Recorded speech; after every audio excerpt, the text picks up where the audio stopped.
Evangelho de Cristo Jesus, conforme o relato de Lucas, capítulo 23, versículos 39 a 43. Eu vou poupar de apresentações, para que a gente ganhe tempo na exposição da palavra de Deus.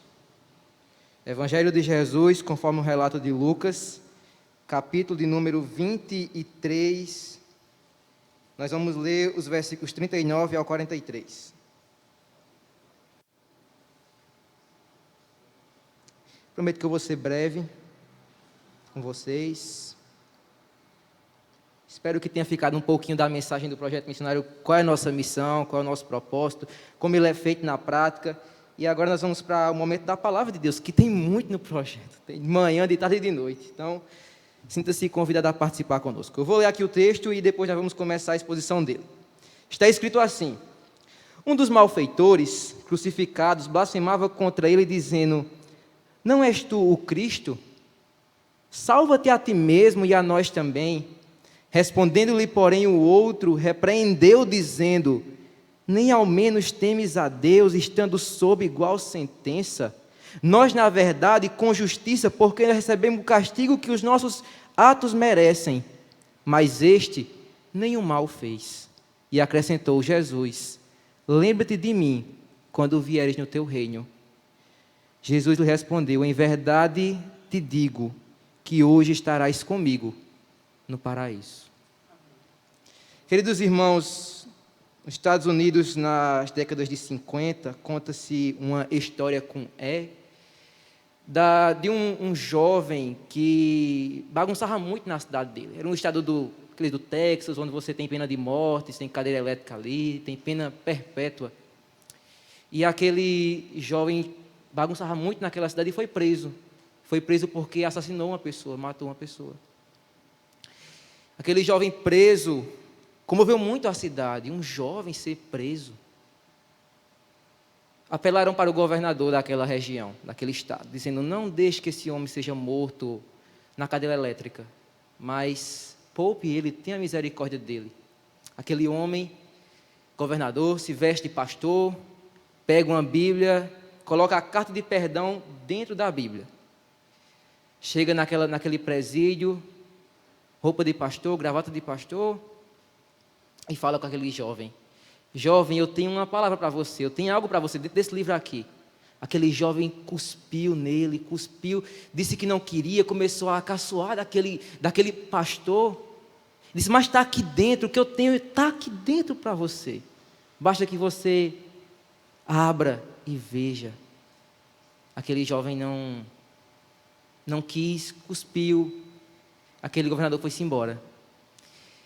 No mesmo instante, quando ele tinha ido-se embora, o carcereiro disse: rapaz, como você foi tolo. Na verdade, esse era o governador que estava com a sua carta de perdão para que você saísse dessa prisão. Aquele jovem foi punido da cadeira elétrica. E em suas últimas palavras ele disse assim diante do julgamento dele: eu estou sendo condenado, mas eu quero deixar um recado para vocês. Eu estou sendo condenado não somente porque cometi os crimes, mas porque recusei, sobretudo, o perdão. Eu penso que essa mensagem tem sido o foco de Jesus e de Lucas ao narrar esse texto. O Evangelho de Lucas é um evangelho escrito para expor de que Jesus ele perdoa os piores pecadores. E nesse texto não é diferente. E eu queria com você na noite de hoje, em rápidos minutos, olharmos os 3 personagens que nós lemos aqui nessa história. Um ladrão que estava ao lado esquerdo, o ladrão que estava ao lado direito e o homem que estava tido como um ladrão no centro da cruz. E eu quero ver com vocês o que eles têm a nos ensinar nessa noite. Primeira coisa, confira comigo no versículo 39, que fala: um dos malfeitores crucificados blasfemava contra ele. No relato de Lucas, na visão de Lucas, ele mostra somente um homem blasfemando de Jesus. Mas se você conferir comigo lá em Mateus, abra comigo lá em Mateus, capítulo de número 27, versículo 44. Você verá comigo de que Mateus ele é muito mais específico. Até parece que ele contradiz Lucas. Mas ele fala o seguinte: e os mesmos impropérios que lhe diziam também os ladrões, no plural, que haviam sido crucificados com ele. A grande questão que eu quero tratar com vocês é que aqueles homens eram ladrões. A morte de cruz era a pior morte, era a morte mais horripilante, porque era uma morte lenta, gradual, e o princípio dela era a vergonha. Estava naquela sexta-feira, entre as 9 horas da manhã e o meio-dia, 3 pessoas. 2 ladrões. Ladrões eram pessoas ruins, não eram somente pessoas que roubavam, batiam carteira ou pegavam a bolsa como Judas, não. Essa palavra que ele usa aqui, malfeitor, ladrão, é aquele que assassina para conseguir as coisas, para conseguir aquilo que tem. Ladrões são pessoas que vivem sendo excluídas da sociedade porque arruinam a vida dos outros. São desonestos, são monstros sociais. Aqueles ladrões, eles erraram a vida toda para estar naquela cruz. Era o último momento da vida deles. Não havia mais escapatória. Era ali o momento em que eles iam, em breves horas, eles não respirariam mais. Eles morreriam. Naquele momento, aqueles ladrões mostram para a gente, mostram para mim e para você, qual a situação do mundo. Ninguém é perfeito, as pessoas erram, nós erramos, nós somos pecadores. E a figura que nos mostra aqui é que 2 homens estão sendo culpados porque merecem ser culpados. Talvez se alguém roubasse o seu celular, roubasse a sua casa, você queria que fosse feita justiça sobre eles. Dissesse, tem que morrer mesmo, porque tem que ser cumprida a justiça. E aquele que erra, que transgride a lei, deve morrer. Aqueles ladrões, eles não somente eram ladrões, mas também a figura que Lucas mostra para a gente é que eram malfeitores. E a imagem começa a piorar, porque um malfeitor é aquela pessoa que tem os seus caracteres revertidos, suas obras são más, eles só fazem o que é mal, as suas obras são erradas, eles são contra você, eles são contra a sua família, eles transgridem a lei e eles amam transgredir a lei, por isso que são tidos como malfeitores. Mas em terceiro lugar, se eles eram ladrões, eles eram malfeitores, os 2 ladrões blasfemavam contra Jesus. Voltando em Mateus capítulo número 27, você vai encontrar várias acusações de que aqueles homens blasfemavam contra Jesus. Os 2 ladrões, o da direita e o da esquerda, subiram na cruz, criticando, julgando o Senhor Jesus Cristo. Confira comigo, a primeira coisa que eles fazem é que eles duvidam se Jesus é o Messias e afrontam a sua pessoa. Mateus capítulo 27, versículo 40, ele diz assim: ó tu que destrói o santuário e em 3 dias o reedificas, salva-te a ti mesmo se és filho de Deus. Eles não criam, eles duvidavam, eles eram incrédulos, eles eram maus, porque estava ali diante deles aquele que tinha libertado, aquele que tinha salvado pessoas, aquele que tinha dado a vida por outras pessoas, mas aqueles homens disseram: se você é o filho, me liberte disso aí, eu quero voltar para a minha vida. O primeiro ponto é que os homens duvidam de Deus, porque os homens são pecadores. Nós somos pecadores e nós duvidamos de Deus. Aqueles homens estavam prontos para morrer, aqueles homens estavam prontos para morrer, para não viver mais, e em vez de procurar esperança, os 2 começavam a dizer: se você é o Cristo, se você é Deus mesmo, como você diz, salva nós mesmo, salve a ti mesmo e salva nós também. Agora, em segundo lugar, aqueles homens, eles queriam Jesus dos milagres, eles não queriam Jesus, eles queriam as mãos de Jesus. Confira comigo em Mateus capítulo 27, versículo 42, onde eles falam: salvou os outros, a si mesmo não pode salvar-se. É rei de Israel, desça da cruz, iremos crer nele. Aqueles homens, em primeiro lugar, duvidavam, queriam que Jesus realizasse um milagre, mas não estavam interessados na pessoa dele. Queriam somente a mão dele, queriam só as bênçãos, e é isso que os pecadores querem. Os pecadores não querem saber de Deus, os pecadores querem as bênçãos de Deus, que é o que Deus pode dar para eles, mas Deus não é o maior tesouro para eles. Se tirar aquela bênção, logo se perdem, logo se esvai a fé, porque a fé não estava em Deus, estavam nas coisas de Deus. Perceba que as coisas de Deus, elas são boas, mas só existe um lugar que pode preencher o nosso coração, e não são as coisas de Deus. Não é o que você tem, não é o que você é, não é o que você faz.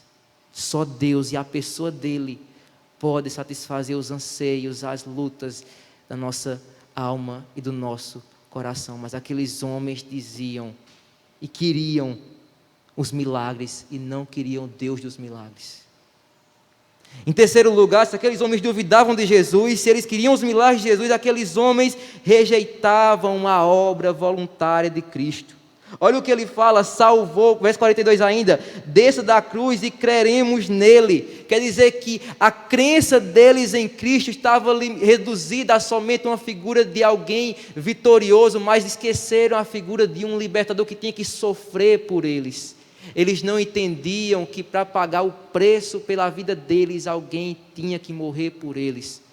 Os pecadores, eles querem de Deus a salvação, mas antes de tudo, eles não querem saber de Deus, como eu já disse a vocês. Salvou os outros e assim mesmo não pode salvar. Eles não confiam na obra de Deus.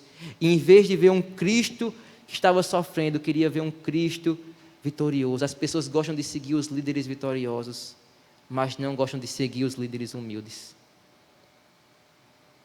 Nós não gostamos dos líderes humildes que são pobres. Queremos líderes que não sofram, que não errem. Os pecadores fazem isso. Mas por fim, eles são pecadores porque diz que Jesus é mentiroso. Versículo 43. Confiou em Deus, pois venha livrá-lo agora, se de fato lhe quer bem, porque disse, sou filho de Deus. Em outras palavras, esse homem está sofrendo porque ele é um mentiroso. Ele diz que é filho de Deus, mas cadê Deus salvar ele? Cadê Deus libertar ele? Falou tanto que era o filho de Deus, mas está aí sofrendo, morrendo, com a coroa de espinhos, com o lado traspassado. Aqueles homens, meus irmãos e queridos, somos nós. Nós somos ladrões, que erramos contra Deus, que questionamos a Deus, questionamos a pessoa, a obra de Deus. Dito isso, voltemos para o texto de Lucas, capítulo 23, onde nós veremos agora um outro lado da história. Nós agora vamos dividir o ladrão da esquerda da direita. Eu quis fazer essa recapitulação em Mateus, porque Mateus tem um ponto de mostrar para a gente, aqueles ladrões são pecadores. Aqueles ladrões merecem morrer. Só é possível satisfazer a justiça que você quer, se aqueles ladrões morrerem. Eles não podem viver, porque ele está ali roubando, ele está ali matando. Ele precisa morrer. E nós queremos justiça. Mas, ao mesmo tempo, Lucas vai mostrar para a gente que o ladrão da esquerda, mesmo diante da dor, mesmo diante da tristeza que estava naquele local, de saber que iria morrer, permanece rebelde. Mesmo vendo aquele que estava no meio, como o Salvador do mundo, que rogou para si o título de ser filho de Deus, ele continuou rejeitando. Olha o que ele fala, versículo 39. Um dos malfeitores crucificados, ele não estava bem, estava sofrendo, estava doloroso, mas ainda assim blasfemava contra ele, ou seja, dizia impropérios, dizia palavras ruins contra ele. Não és tu o Cristo? Salva-te a ti mesmo e a nós também. Naquele momento, aquele homem, ele continua duvidando da pessoa de Jesus. Ele continua com seus próprios erros e prefere dar vez ao seu orgulho e diz, olha, se tu és Jesus mesmo, se tu és o Cristo, me salva dessa cruz aqui, mas eu quero voltar para a minha vida normal, eu quero voltar a ser um ladrão. Salva-te a ti mesmo e a nós também, vamos voltar à nossa vida comum. Ele não entendeu que ele estava sendo punido ali e queria voltar para a sua vida mesquinha de roubar pessoas. Aquele ladrão da esquerda, aquele ladrão do lado esquerdo de Jesus, ele orou a Deus, mas não pela vontade de Deus, mas pela sua própria vontade. Ele permaneceu no erro, Todos erraram, mas aquele da esquerda, ele permanece no erro. E por isso que eu trouxe aquela ilustração para vocês no começo da nossa palavra. Ele disse: eu não estou sendo punido tão somente pelos crimes que cometi, mas sobretudo pelo perdão que rejeitei. Diante dele estava o perdão da alma dele, mas ele rejeita o perdão. Que situação terrível e triste. Se nós parássemos naquele ladrão do lado esquerdo, nós morreríamos de tristeza. Mas ao mesmo tempo, você vê no versículo 40, entretanto. Respondeu-lhe, porém, o outro, repreendeu, dizendo: nem ao menos temes a Deus, estando sob igual sentença? E a grande pergunta que me faz pensar com vocês é: como é que esse ladrão da direita estava num momento criticando, blasfemando, soltando impropérios para Jesus, e em outro momento, como que imediatamente aquele ladrão começa a repreender o outro? É porque, na verdade, aquele homem foi alcançado pelo Evangelho. Estava ali o Evangelho encarnado, e aquele Evangelho adentrou no coração daquele homem, de uma forma misteriosa, de uma forma soberana e sobrenatural. Aquele homem foi transformado. Em outras palavras, ele nasceu de novo no momento da sua morte. Aquele ladrão da esquerda, nós podemos ver isso, entendeu de que, mesmo diante de tantos erros que havia feito, e até naquele momento errando contra Deus, ele viu de que havia uma solução, de que havia alguém que podia perdoar, independente dos pecados dele. Ele poderia ir para o céu. E nós podemos ver isso em 5 marcas dele. 5 marcas que provam que ele de fato encontrou, ou foi encontrado pela graça de Deus, porque ele estava perdido. Ele subiu naquela cruz rejeitando Jesus. E aí ele mostra para a gente: nós, na verdade, com justiça, porque recebemos o castigo que nossos atos merecem, mas este mal nenhum fez. A primeira coisa que esse homem faz é temer a Deus. Enquanto ele duvidava, já não há mais espaço para dúvida, há espaço para um temor, para um respeito. O que ele está falando é verdade, eu sou um pecador, eu estou perdido, eu estou morrendo, eu vou para o inferno, eu não tenho solução para a minha vida, eu estou perdido. Se não teme a Deus, a segunda coisa que esse homem faz é reconhecer que é um pecador. Ele fala: nós estamos sob igual sentença.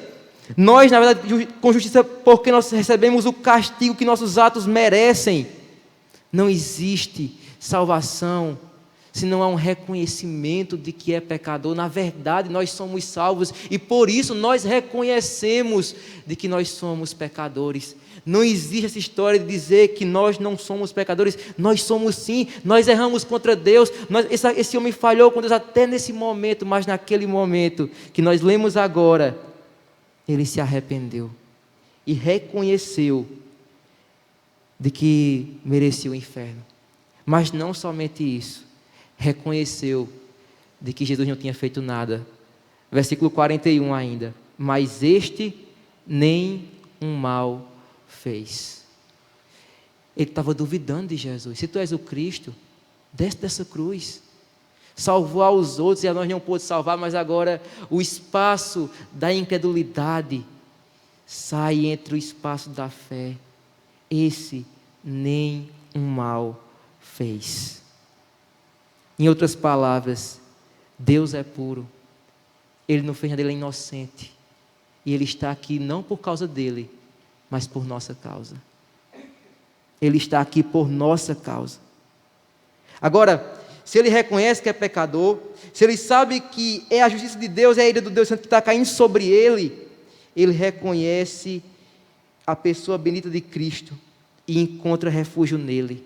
Ele não somente para de falar com o ladrão lado esquerdo, mas fala agora do ladrão, fala com aquele que estava sendo culpado por ser ladrão sem ter sido ladrão. Ele olha para ele e diz, Jesus lhe responde, e acrescentou, versículo 42, Jesus, lembra-te de mim quando vieres no teu reino. E aqui você vê o ato mais lindo que alguém poderia ver. O quebrantamento, a humildade que Deus gerou naquele homem.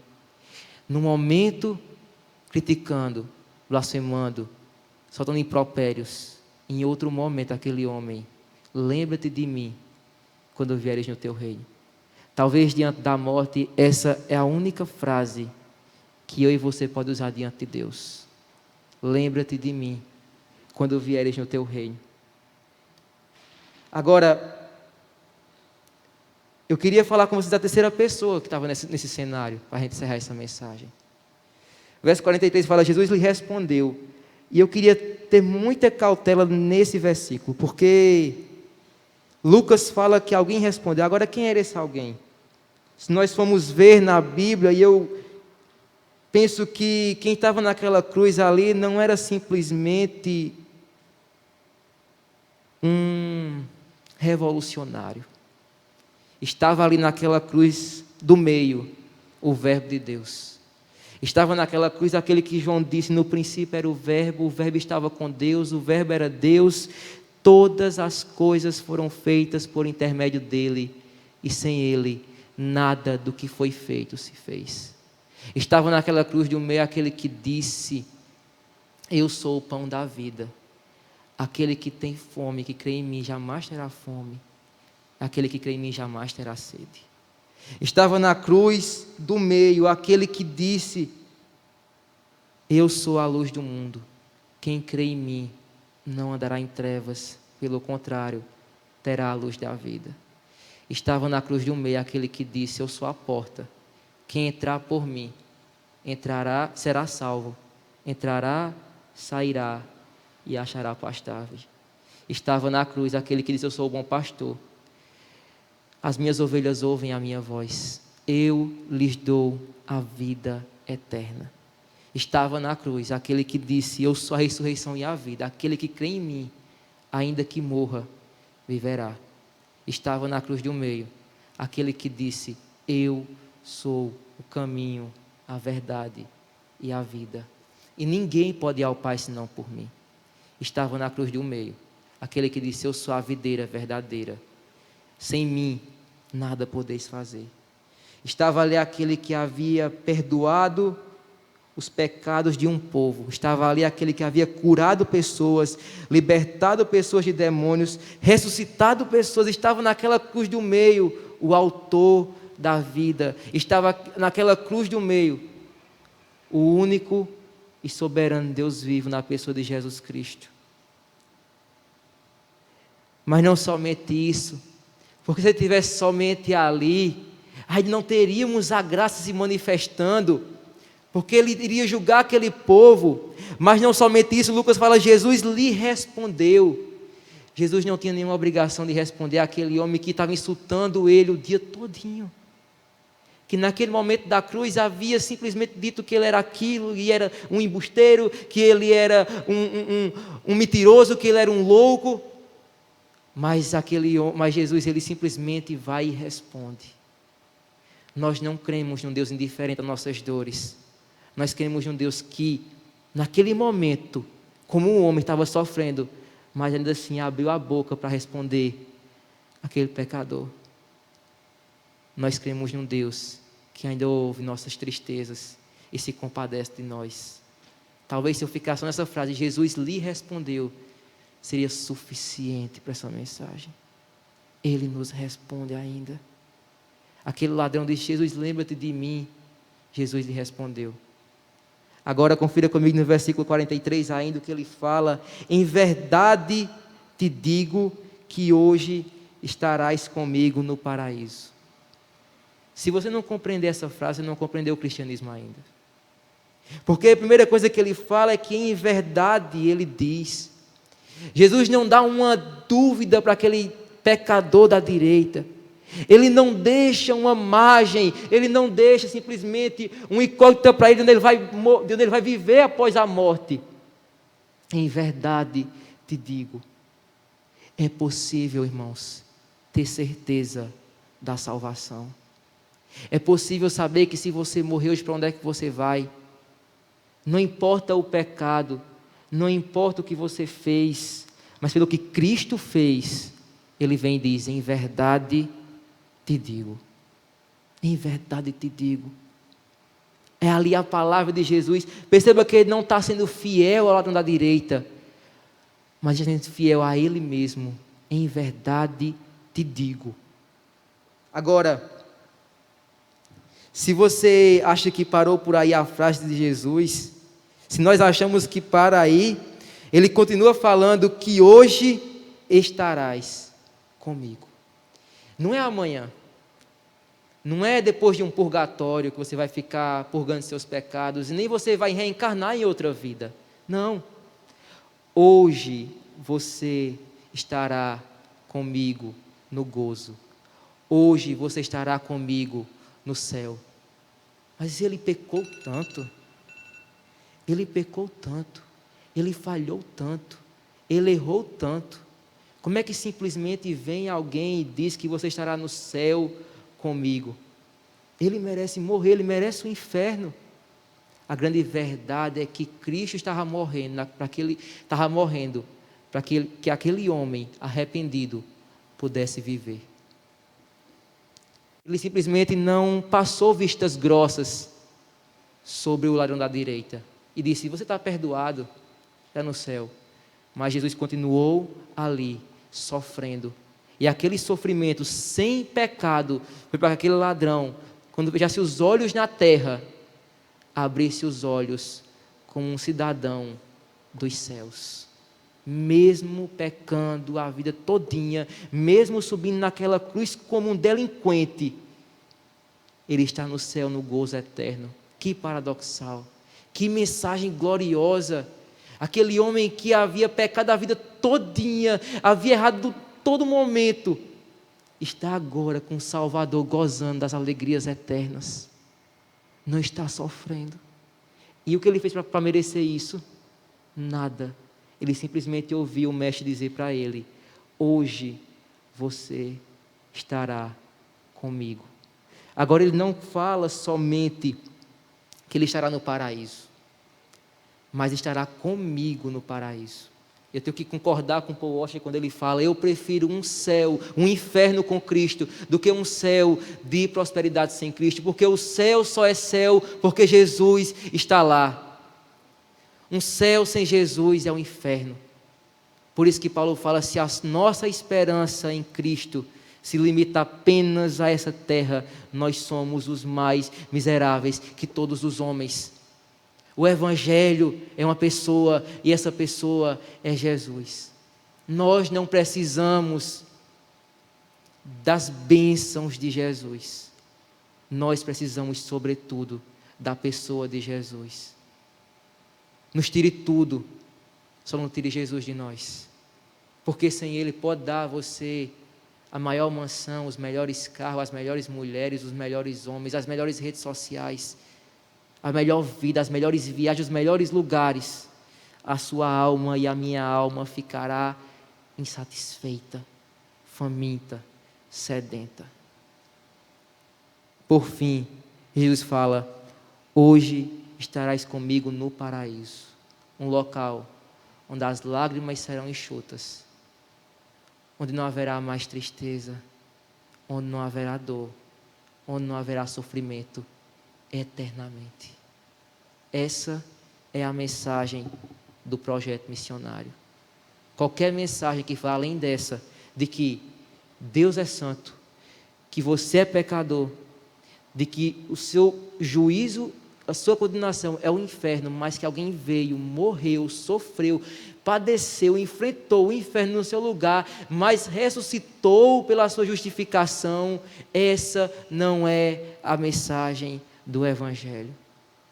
Eu não sei se você está ouvindo essa mensagem pela primeira vez, porque hoje em dia é tão difícil ouvir isso. Mas essa ainda é a mensagem. É a graça de Deus.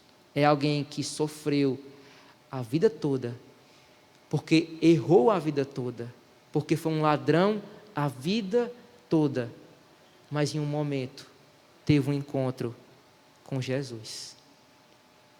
Eu queria trazer uma aplicação para você. Talvez você pense assim: poxa, Samuel, está muito distante de mim ainda. Aquele ladrão estava pronto para morrer. Eu sou tão jovem, eu não vou morrer. A gente sabe que a morte é democrática e que ela não escolhe quem é idoso, quem é jovem, quem é criança, quem é homem, quem é mulher, quem é rico, quem é pobre. Ela simplesmente vem e quando ela chega, não há nada que você possa fazer para escapar dela.